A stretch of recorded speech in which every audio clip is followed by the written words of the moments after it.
Good morning, everyone. Welcome to Inside Fashion Design. This is our weekly community conversations, and this is now our fourth session. So we're aiming to do every Thursday featuring a new guest. And today we have Emma Bottomley, who's based in the UK. So we're going to learn all about her and her business and her journey. Very interesting background and amazing work that she's doing now with ethical and artisan makers. And before we kick off with Emma, I was wondering if everyone on the call, besides Emma, would be willing to introduce themselves, just so we know.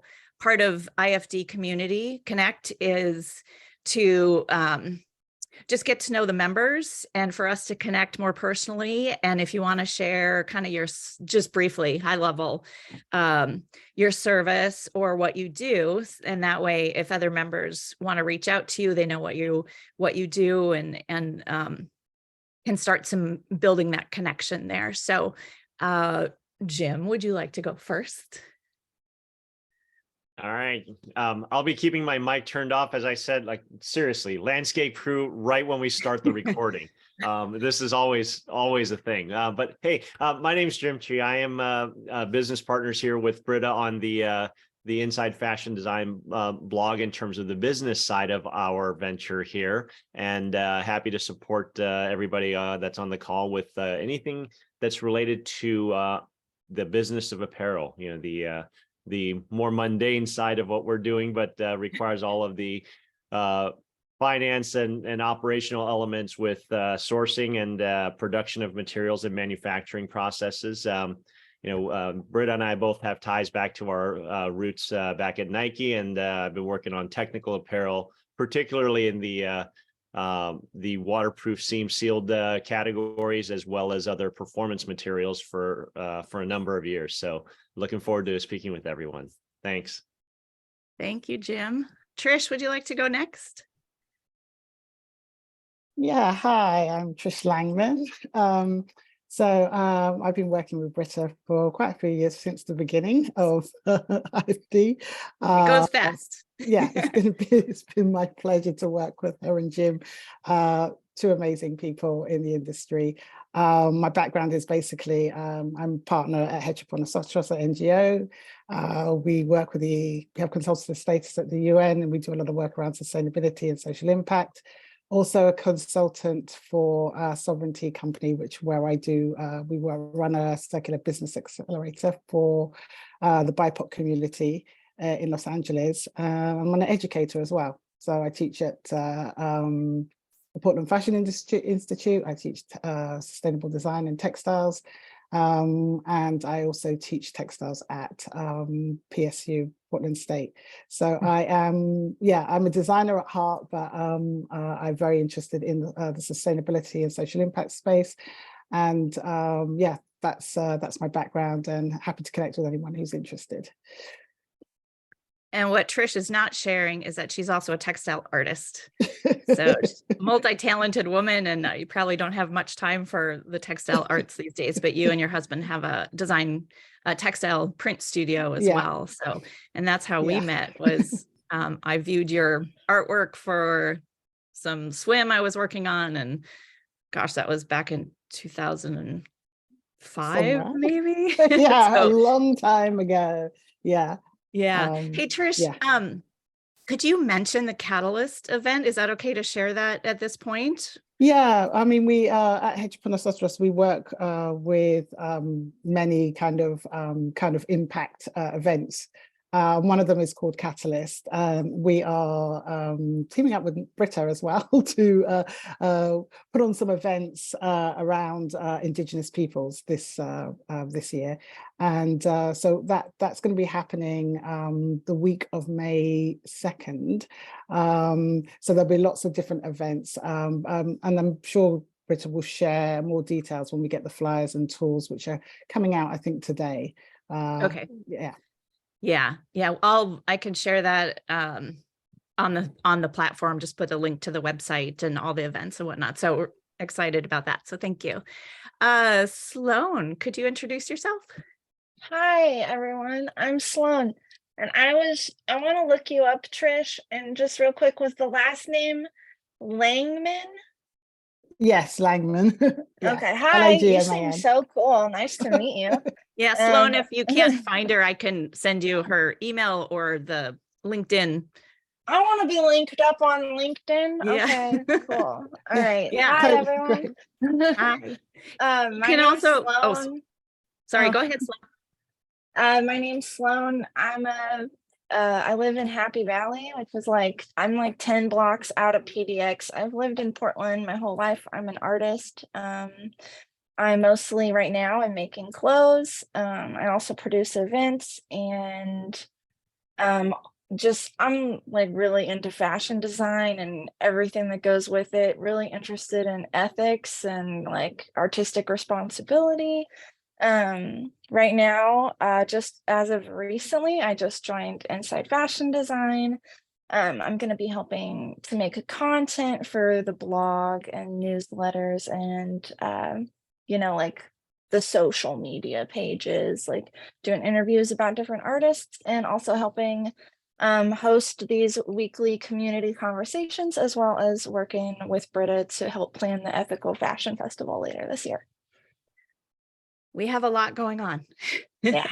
And I'm so appreciative of all the great support, and Sloan particularly too has joined us, and super happy to have her.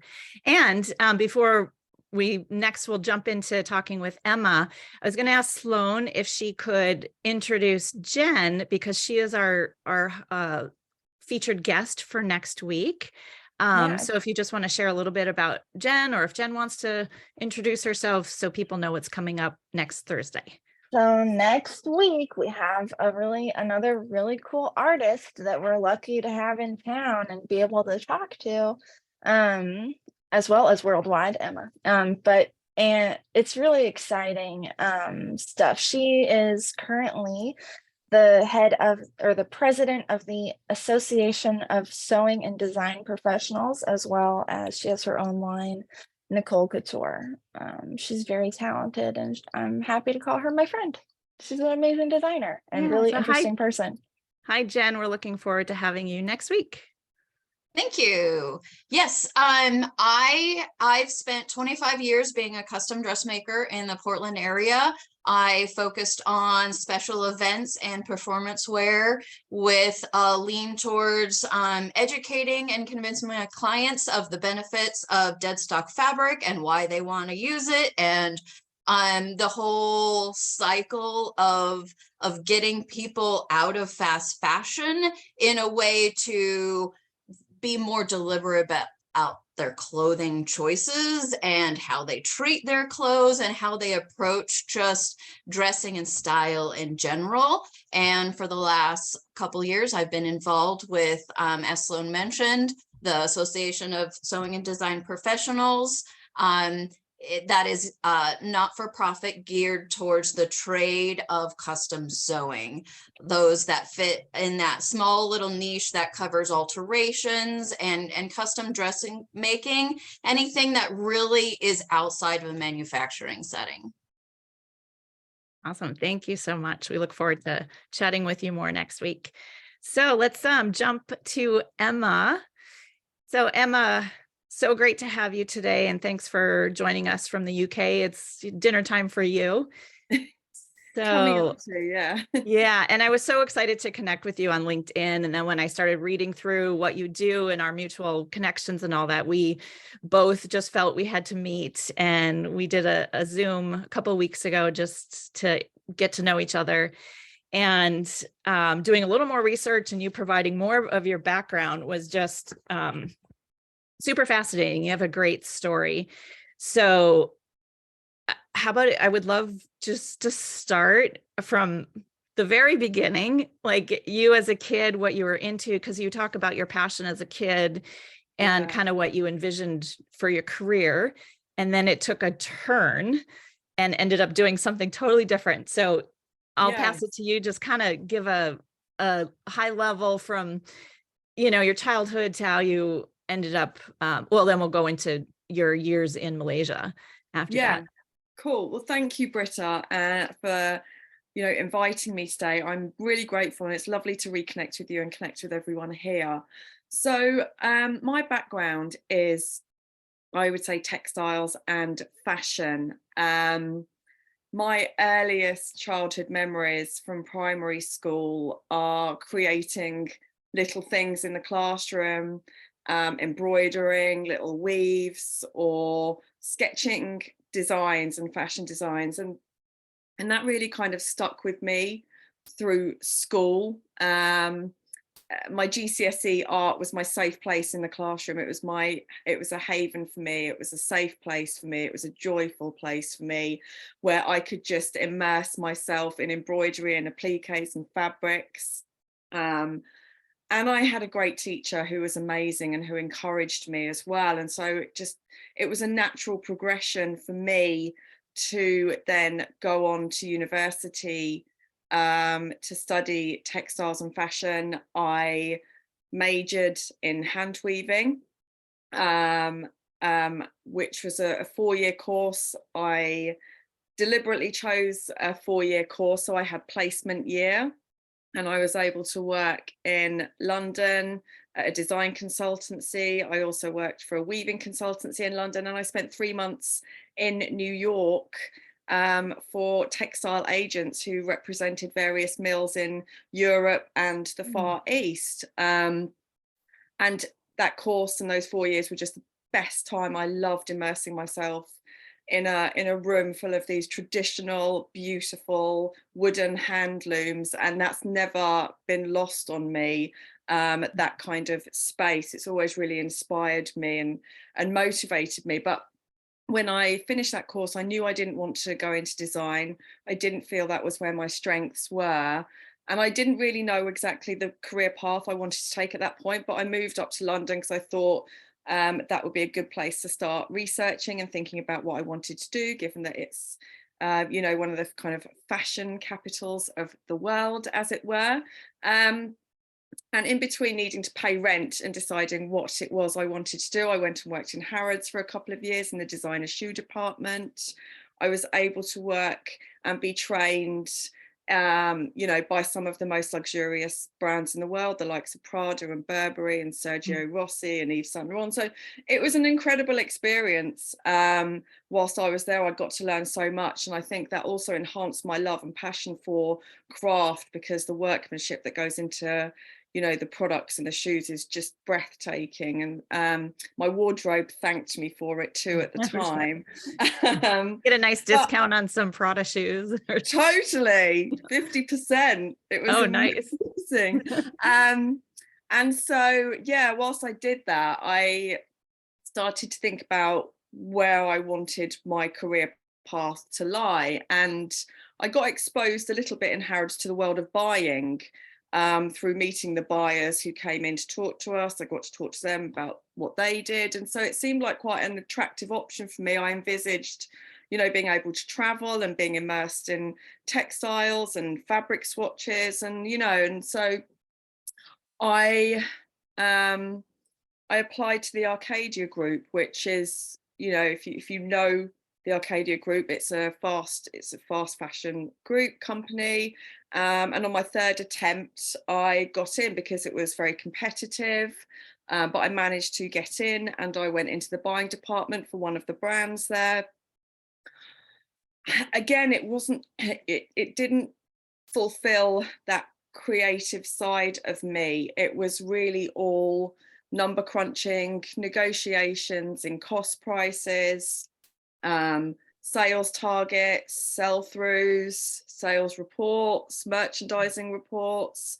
I had racks of clothes behind me, but it was so far removed from anything creative that it just didn't inspire me in the end. So I fell out of love with it. I was there for about 3.5 years, made my way up to assistant buyer position on, what was one of the largest departments, earning millions for the business.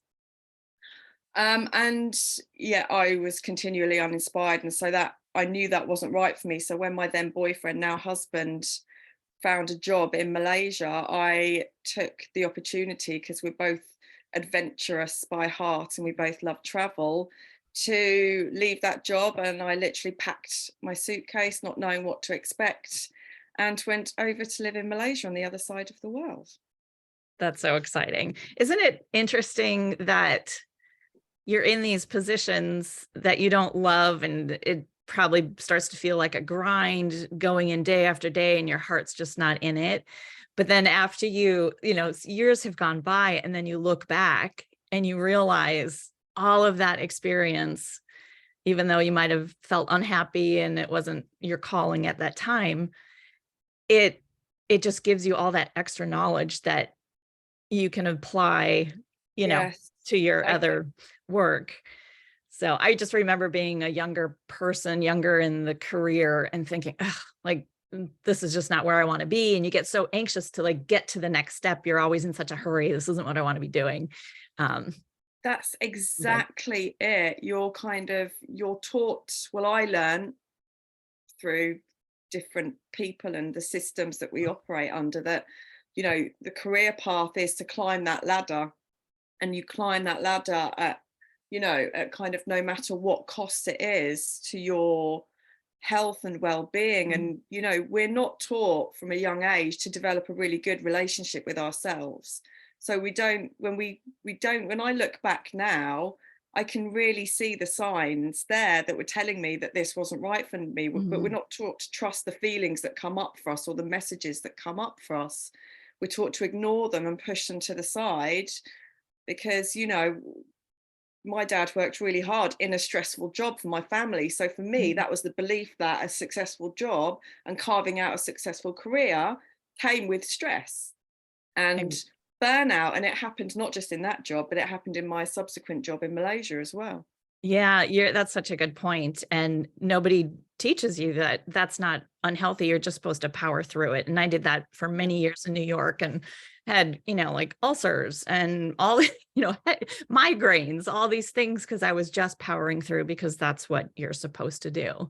Yeah. And so I think today we're getting a little better at self-care and being mindful. And so it's such a good point to call out that, hopefully people can find their passion and find their calling. And if you're not there yet, just keep working towards it, because every experience that you're going through is a learning opportunity, and it's real world experience that you get only by doing it. So yes. And that's the reframe, isn't it? You look at that as a learning opportunity. It's not failure. It's something that, is sent you a message for something, and is pushing you in a different direction. Yeah, exactly. So you moved to Malaysia. That was pretty bold and brave. And you ended up working in something so far removed from fashion. So can you tell a little bit about that?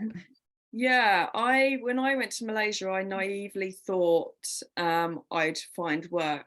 I really was going in without any experience at all, but believing that I would get there and find a job, because it's never been in my psyche not to work at all. I've always been independent, and I've always strived to be economically independent as well from a partner. And so when I got there and couldn't find work, it was, I got quite depressed actually, because I do not like asking my partner for money, or not having something there that's mine as well. But I struggled on for about 18 months to 2 years before something did come up for me.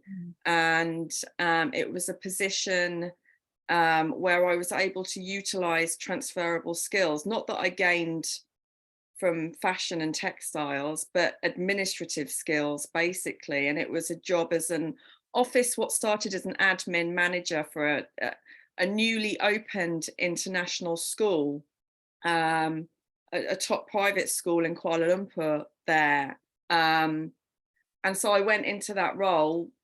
Whilst I had administrative experience, I didn't have any other experience of working overseas, working with, different multiple cultures, which was amazing and fascinating.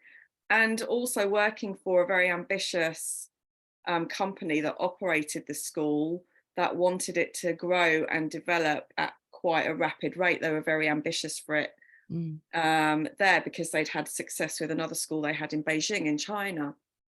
So the school grew phenomenally. In 8 years, it went from 60 children, and I had 2 members of staff, to about 1,200 students, 200 teaching staff, and I had 35 staff across all departments: HR, health and safety, facilities, events, IT, everything that was non-academic and non-financial, I was in charge of. And so I was in charge of kind of project managing the opening of 2 massive campuses. It was like grounds were more than kind of 200,000 square foot. So it was huge growth, both physically, and for the business in a short amount of time, in 8 years. And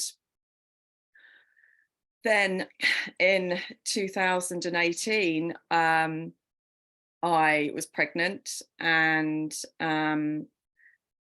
got called into the office one day by my managing director and my head teacher, who basically told us that they'd sold out to another company, and by 5 p.m. that evening, the existing kind of company that owned and operated us were going to be out and a new company was coming in. And that was literally 15 minutes from when we were told. And it just came as a massive shock to everyone. But they literally went, and that was the end of them. And then the new company came in that operated very differently. They were a much larger schools group. They had 58 schools globally. And their expectations of what I was doing and the role I was doing and the departments were very different to how it had been operated. And so they wanted change. They wanted immediate change. Things started to fall apart for me very, very quickly. And I was pregnant at the time. That's stressful. I'm sure you were wondering, yeah, what's I was future? working. It wasn't great. I was working literally. I was due to give birth on a Friday, and I was working up until the Monday before. And I'd had like Braxton Hicks over the weekend, and it was just horrific. And so I went through a real turmoil, the pregnancy and the takeover of the school. It just seemed to like literally to say my world turned upside down was an understatement. But when you look back on those times, and I look back on that experience, like you've just said, Britta, there were signs all along. Actually, even with the company before that, there were signs all along that the job wasn't right for me. Not only that I wasn't enjoying it, but there was a high level of stress, and I was working ridiculous hours every week. But actually, I had to come to terms with the fact that the job wasn't right for me, and I wasn't right for the job either. And that took a long time to process, but I did. And I welcome that now, because it sent me in a whole other direction that has just changed me, changed the landscape of my current reality, and just makes me a lot happier. So I came out of that role in kind of 2019.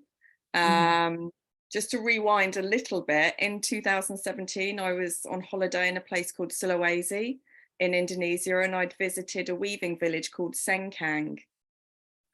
And I met some incredible women weavers just weaving these beautiful ikat textiles, and their skills were just utterly breathtaking, literally. And I'm sure you just felt it in your heart.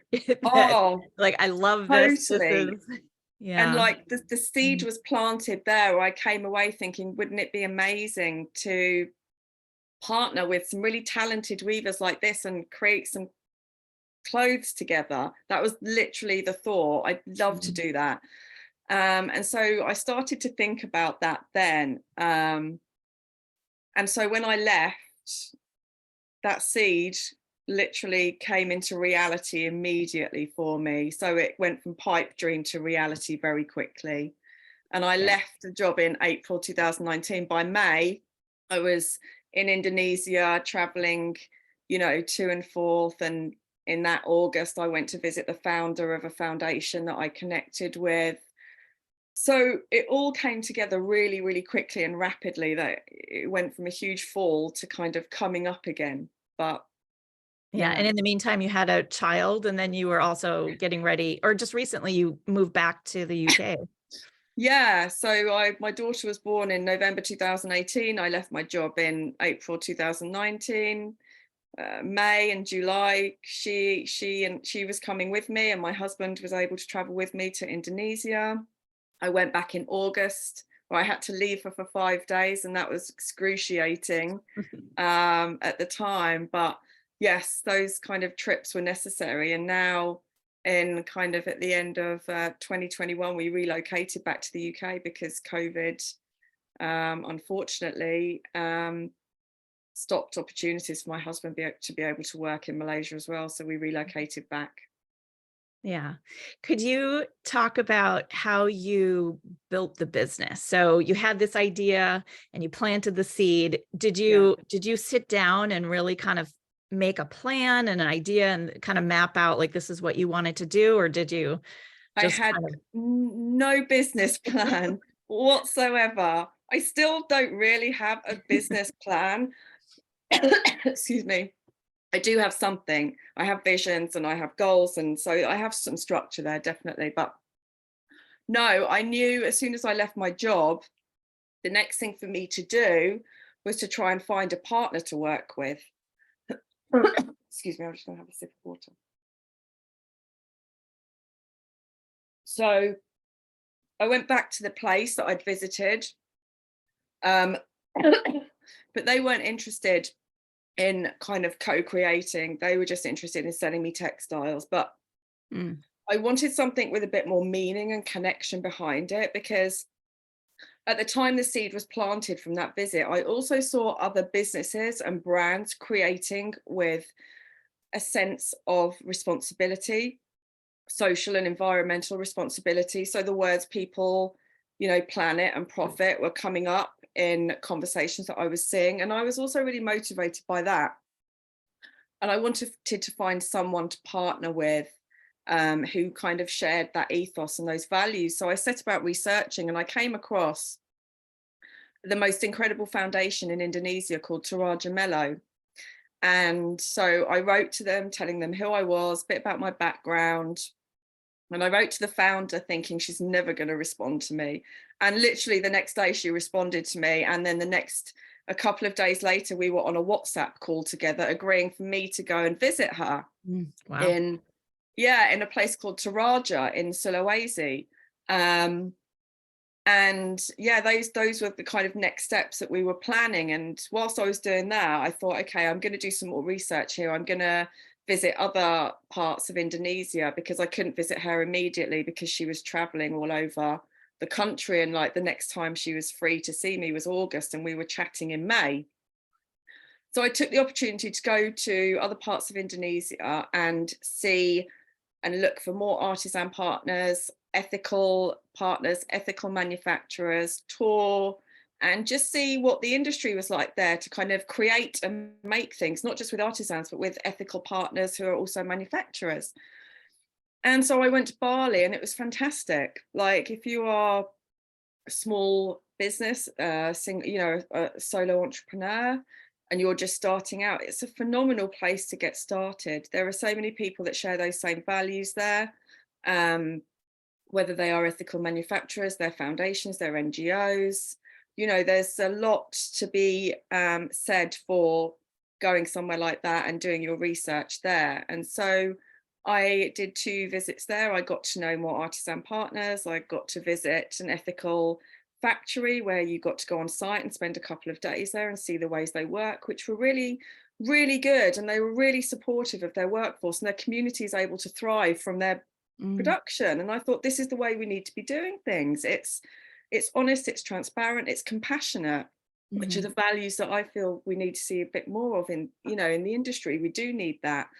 And so I came away from those trips really inspired and really motivated. But then I got to go to Toraja in August and visit Dini, who was the founder, and she took me around one of the communities they work with there locally, and just to understand more about the background of the women weavers, and also see the work they do as well, which I can show you a little bit here. I can show you some of the textiles. Yeah, we'd love to see.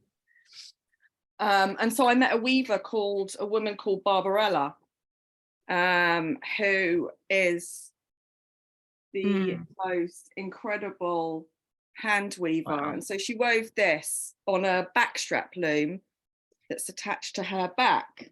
So if you see, I don't know how close up you can see how intricate. Yeah, I can see. It's beautiful.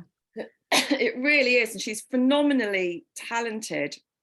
And so I came away from that trip understanding more about the challenges, but also feeling a sense of optimism and hope, because this skill deserves to be platformed and shown, and Barbarella deserves to be able to make a good livelihood from that, because she's got phenomenal talent and skills.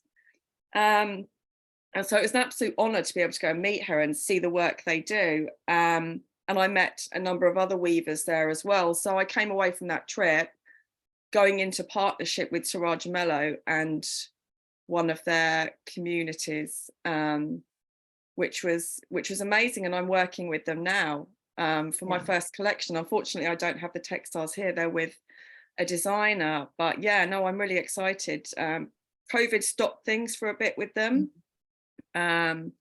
just because it you know, in the kind of remote indigenous communities in Indonesia, it was just a case of just kind of survival, really, which meant, you know, the foundation had to kind of focus on generating income for them.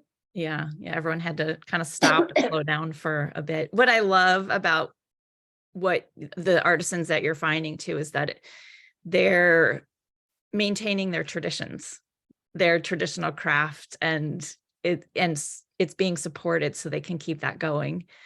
So that's, do you find really important? Yeah, do you find that the younger generations, like that won't, like Barbarella's children say, are they taking up and following in the footsteps, or do you see them more leaving and wanting to go travel the world and not stay so remote? Yes, definitely. Unfortunately, at the moment, the impression that I got through visiting them was that the younger generations don't see a value in the crafts and the handicraft sector that there is, because it doesn't lead to the community and the family to be able to thrive, you know, economically. And so with the advent of things like tech, they see that as their kind of way forward, and as such, and as a result of that, there is not a keen interest at all to take up these traditional craft forms, to not only preserve that kind of the way and the method of creating something, whether it's on a hand loom or it's a print somewhere else, you know, or preserve the textiles, because the textiles, like you said, they're culturally rich and diverse, and they're amazing, and they are the essence of community and culture. And so, you know, if you lose that, you lose so much of that as well. And that's why the Siraj Mello, one of their focuses is also kind of that cultural sustainability as well, to make sure that they're not just losing the craft form, but they're not losing the symbols and the textiles that they're created from them. Yeah. Well, hopefully with people like you doing the work that you do, it'll provide some more incentive to keep things going. So yeah, that's, you know, those are things that we don't want to lose. And I think if the consumer can start to understand the maker behind it and the value of that, you know, supporting those brands, it will keep that economy going. And so I'd love for you to now jump ahead to Eloma. And so that's your consultancy and what you do with that. And if someone were wanting to work with you, like what are the services you offer and how would they go about starting that process? Thank you. I'd love to share, Britta. Thank you. And I'm really sorry about this tickle I've got in my throat at the moment. Take a big drink. My main service is sourcing. That's where my kind of skills lie. So I work with lifestyle brands across fashion, homeware, to source textiles, to source products, to source manufacturing partners and supply chain. And my intention is to help them create products with artisans and ethical partners and have meaningful impact in what they create. So my partners are mostly artisans across Malaysia, Indonesia, and Thailand. But I also have manufacturing partners there as well, whether they be a social enterprise or they're a small ethical factory there. You know, they do kind of multiple things. So my main service is a sourcing. I also offer add-on services where I bring in other experts that can help with design, development through to managing production, if that's something they're also interested in. So they are my main services. And so do you have a team, or are you doing this all mostly single-handedly? It's a lot of— No, I'm definitely a hats to wear. solopreneur. The sourcing side, I do it all myself, because that's where I'm really good at. I'm really good at researching, and I'm really good at finding things. And I seem to be really good at finding kind of really difficult and unique things as well, which people want. So I do that. But if it comes to someone wanting me to help them manage the end-to-end process, so design through to managing production and possibly logistics, then I bring on other people to help me. So I've got a designer that I work with for my brand that I can bring on, and she's got years and years of experience. She's done production management as well. So I bring in other experts around me when I do projects with brands that want the end-to-end service. Yeah, it's fantastic. If someone, or maybe I'll ask you, say I'm here in the US and I want to make a small collection of dresses, and I want them in a certain, hand woven, and I send you a sketch.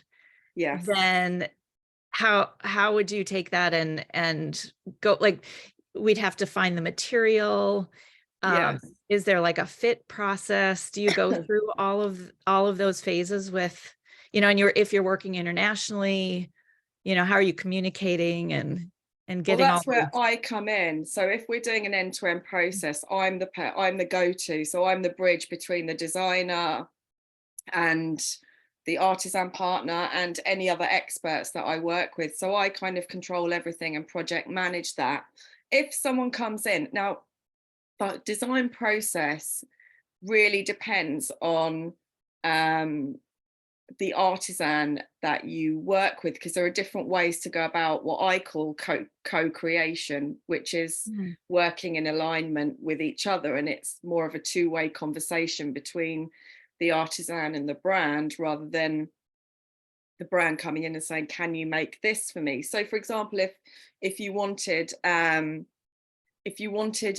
hand-woven dress in a certain print, yes, I can source the artisan for you, and we can go through the process of developing the design with that particular artisan partner. But if you are interested in artisanal production and you want to work with culturally diverse textiles, that process is slightly different, because you're more guided by the artisans than you are having an end product in mind. So you almost work backwards. So for me, I gather the textiles first, and then I decide what to do with it. So for my first collection, I got the textiles that I loved, and I sit there and think about what's respectful, and I liaise with the foundation that I work with to say, these are my ideas, what do you think? And they say, yes, that's great. Or they might say, here, even when it comes down to cutting the fabric, I'm really particular about making sure that everything is done with respect to their values and their community. So that's the two-way process that I go through with that. Whereas if someone wants to work with me and they want a hand-woven dress or a batik dress or something like that, because, my partners do multiple things, then yes, I can find that artisan for them to work with, and we co-create at a distance. So if they want the dress made in the same place that the artisan is as well, then I can bring all of that together, and we use logistics in between that to do fits can be done locally there,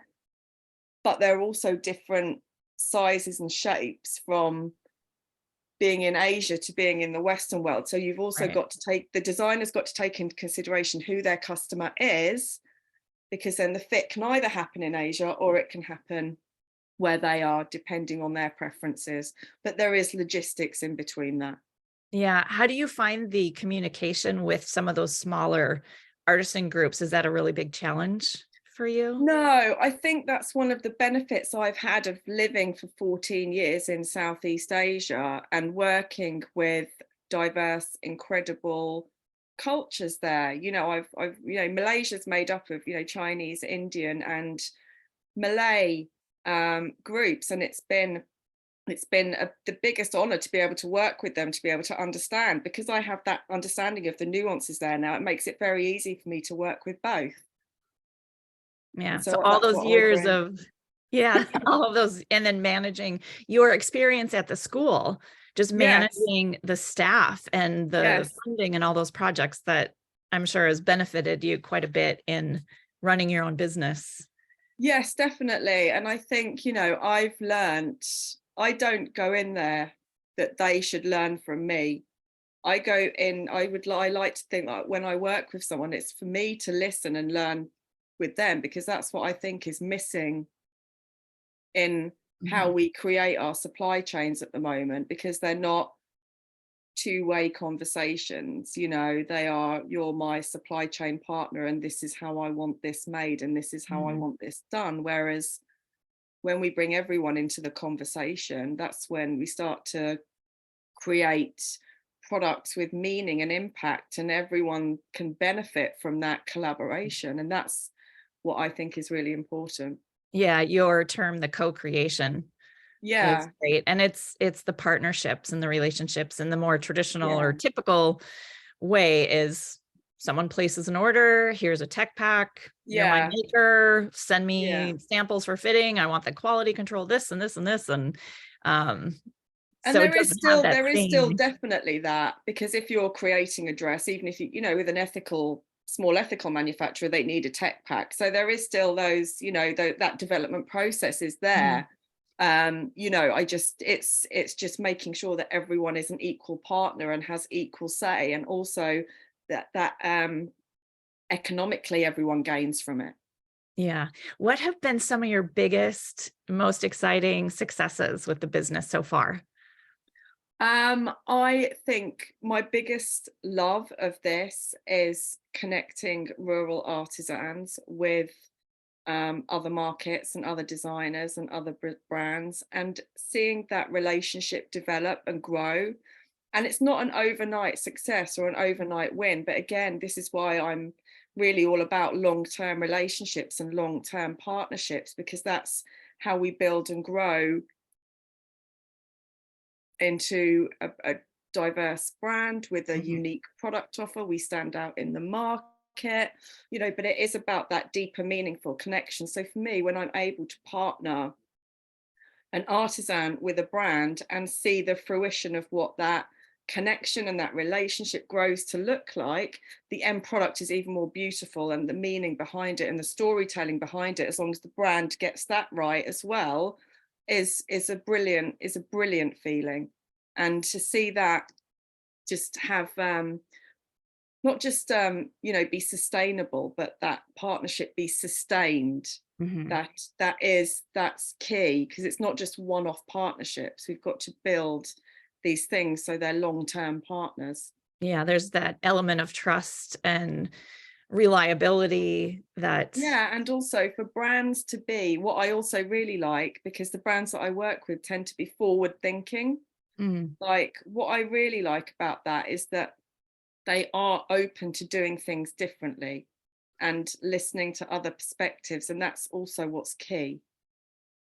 yeah. Are most of your brands that you're working with in Europe, or Yeah, do you have some US and other parts not of the so world? much the US. I was speaking to someone in Miami recently, but most of them are in the UK. Okay. How do Yeah. you, are you, I mean, I'm sure you're aiming to grow your business, but how are you going about kind of promoting your work and your services? So people Yeah, can, so visibility for me is one of my key goals for the business this year, to kind of get my name out there. So I use a number of ways to do that, social media being one of them. I'm in the process of kind of redoing some branding to make it a bit more succinct at the moment, and then I'm going to be redoing that. But I network, I do online, you know, I kind of get myself out there, especially when you're coming back to the UK from Malaysia, you're kind of building up again, you know, and I was really reluctant to kind of return to the UK from Malaysia because I really saw my base being there. But actually coming back gives me a brilliant opportunity to connect with more designers and brands and businesses here that want to build ethical and artisanal supply chains and be a part of that kind of movement. And so I'm also trying to get out and about as much as I can, meet people. The podcast that I do is a great way and an enabler to talk to different people as well. Like conversations like this, Britta, which are phenomenal and I'm really grateful for. This is another avenue. So, you know, I kind of maximize both online and offline strategies to help build the visibility of the business. well, you've done incredible work in just a short amount of time. It's just been a couple of years. So I'm sure you're on a really nice trajectory. And yeah, so we have about 10 minutes left. And I still wanted to mention, yes, you mentioned it, your podcast, and you're also launching your own line. So you want to just kind of briefly share about both of those, because those are also super exciting things. And your podcast is already a couple years old, and you had several I wanted to listen to as many as possible because they were all such great topics and guests that you brought in. So yeah, can you just share a little bit about those? Thank you. I feel really grateful with the podcast because coming back into an industry that you come out of and is ever evolving is a bit like going on an amazing roller coaster. You just have no idea the things that have changed in the years. But during COVID for all of its devastation gave me an opportunity to learn, diversify my business. I took on mentors. I started to learn what it meant to be an entrepreneur and also do some other things, you know, and one of the things that we did was start to network with people and connect with people. And so I connected with these three other ladies, Jo, Nairi and Koshi, and they all do very different things, which is amazing. And so we had, none of us know each other, and even now some of us haven't met each other in person, but we connected and we started a really small clubhouse room and we had really great conversations with amazing people, and we thought we just needed to take it a step further. And so we decided to launch our podcast, Fashion Not All As It Seems, and we've done 2 seasons. We've had guests from all over the world in different industries within fashion and textiles, from kind of recycled plastic to like the CEO of the foundation that I work with, Aparna Saxena, came on to talk about that. We've had conversations revolving around, you know, colonialism and waste in fashion, but also how local communities can benefit and add to the industry as well. And so the variety of people that we've had on has just been phenomenal. And, you know, we just want to continue those conversations, and we each bring different things into it. So I bring the kind of artisanal and ethical crafts and textiles to the conversation. Nairi's moving into kind of doing amazing things with wool and farmers, and that's an amazing. And Koshi is kind of we brought her sister on who works for the Iraqi arm of Amnesty International and talked about the work she does with women communities there, which is an unbelievably difficult episode to hear, but there is a lot of hope there as well. And then Jo, who's been in the industry for years and really knows everything about kind of circularity, and she's also doing a PhD as well. So for me to be in a room with these women is amazing, and I feel like I'm just utterly grateful to learn and absorb from them and the guests that we have. So we're coming into season 3 and it should be really exciting. And it's called Fashion It's Not What It Seems. Yes, correct? Fashion Not All As It Seems. Yes. So yes, I put it in the chat, and I did when I first looked it up. It's on all of the platforms, Spotify, Apple. Yes. So easy to find, and I'm looking forward to listening to a lot more. Thank So, you. and so on top of all those things that you're doing, you're also launching your own line. Is that a fashion apparel line, or is it more home goods, or? I call it lifestyle brand because it's going to be a mixture, and I don't define it by product at the moment. I define it through kind of the artisan partners and our co-creations together. And so that really also kind of talks about the essence of the consultancy as well. So Taraja Mello, who I first started developing it with, are my long-term partner. I bought some textiles with them because I wasn't able to travel yet. So the co-creation has taken on a very different element. A lot of our things are done online at the moment, which is fantastic. But I've brought these beautiful textiles over from 3 or 4 different communities. They are both culturally diverse textiles, and they are textiles that are made without any kind of symbols in them, but they still have so much beauty and meaning behind them. And so I'm basically going to be creating a small homeware collection with them, and building upon that, I've made multiple artisan partners now and connections, and I can see the brand going into lots of different areas as well, with lots of different small partners. I really like the idea of working with small partners. I also, I think that's a way that brands can grow away from these huge, complex, murky supply chains, and instead work with multiple smaller producers to decentralize the current supply chain as well. And so, so our first collection hopefully is coming out in early next year, and it's going to be focused on homeware. That's fantastic. Is it a separate website? Does it have a name? Eloma Design. So Eloma yes, Design. everything's under the Eloma umbrella. My consultancy is Eloma Consultancy, and the brand is Eloma Design. Eloma, I meant to put this, it's elomaconsultancy.com. Yes. Consultancy. I'm just going to put that in the chat. Thank you so much, Britta. Yeah, well, I feel like we could keep talking forever. I'm so curious about, I want to place an order with you, and I want to, go through this process. And so we can open it up for questions. And I just also wanted to ask maybe one more question of, how people can get in touch with you through the website or LinkedIn, I imagine. Yes, and through Instagram. You can message me there, or just connect with me through the website to book a call. I offer free discovery calls. So yeah, that's there. Okay, perfect. So if you could give 1 or 2 words of advice for someone that is interested in doing kind of a career like yours, or working with artisans, do you have 1 or 2 tidbits of advice you could offer? Yeah, I think just start.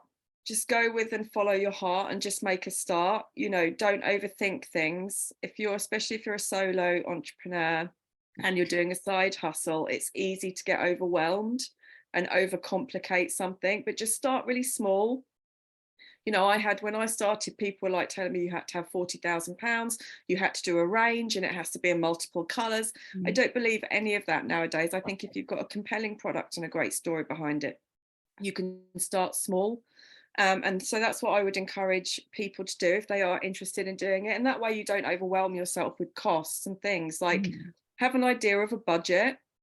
And if you can't get all of your kind of fixed costs there, kind of guesstimate. And there are ways you can guesstimate. You can research it nowadays.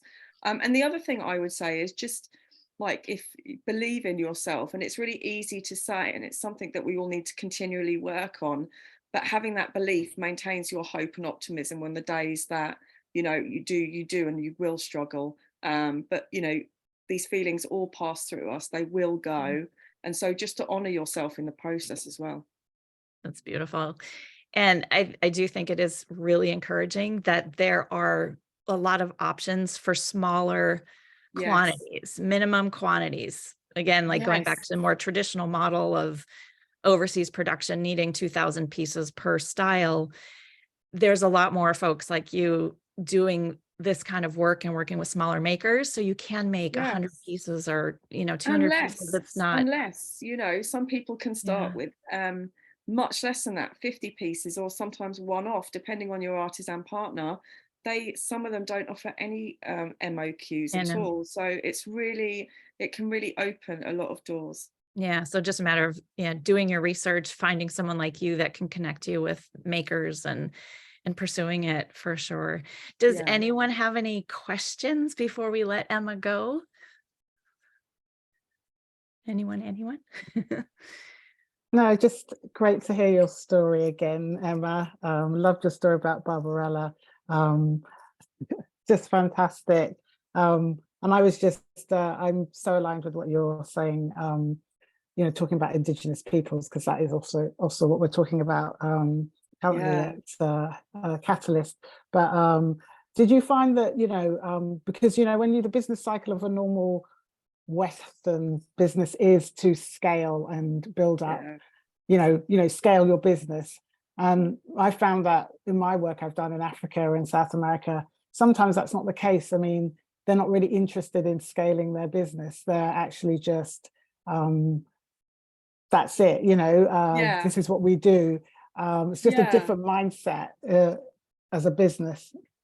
And I've learned that actually, Trish, through kind of that Indigenous wisdom as well, that they're not necessarily interested in, like you said, like growing something that's phenomenal or huge. They want to do what they need to be able to do to allow themselves and their community to be able to live and thrive.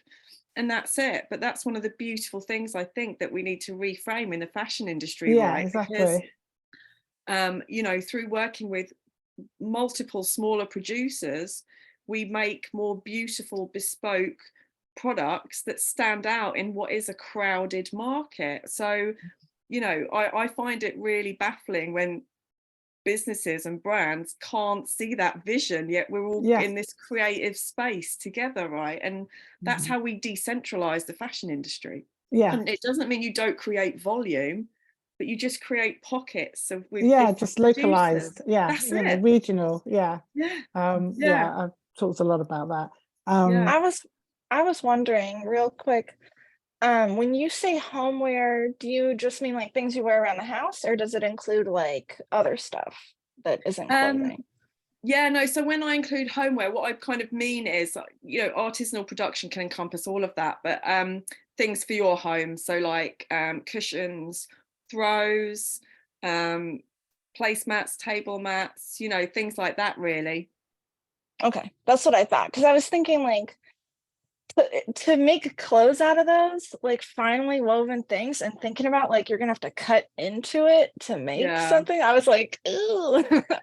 No, so it makes more possible. sense for like other things in the home.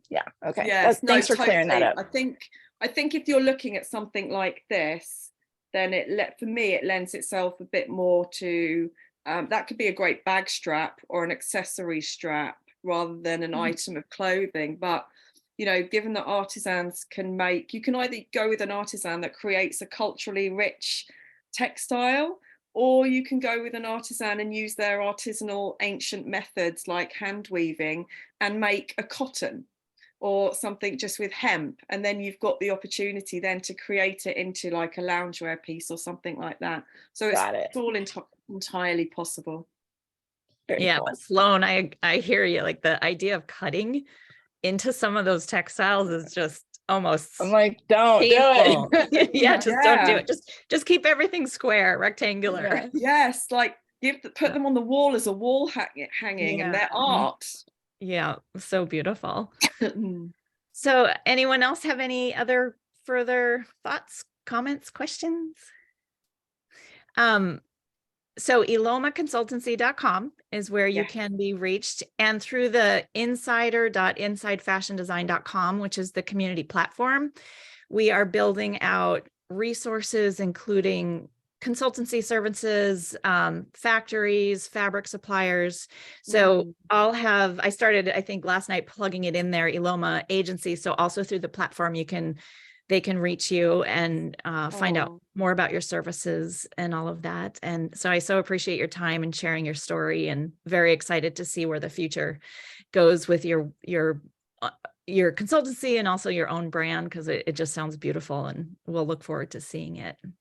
Well, thank you, Britta. And, thank you everyone that's been here today. It's been an absolute pleasure. And I look forward to connecting with you again. I know there's going to be all sorts of opportunities from this. Yeah, we'll It's been keep in touch wonderful. and Yeah, further and it's build been- out our community. And this is what we're so excited about, is the ethical and sustainable and learning about these artisans. And it really is encouraging to know how willing they are to work with people like you and do smaller minimums, and making it possible Yeah. for smaller designers to Yeah.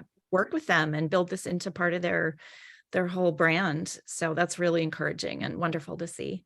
Yeah, absolutely. It is, because that totally fits in with their ecosystem as well, which is great. Yeah. Well, best of luck to the future for you, and we'll keep in Thank touch. you. And thank you everyone for attending today. And we'll be back next week with our next guest. So we'll see you there. Great to see you all. Thank Thank you. you. Bye. Thank you. Bye. Bye.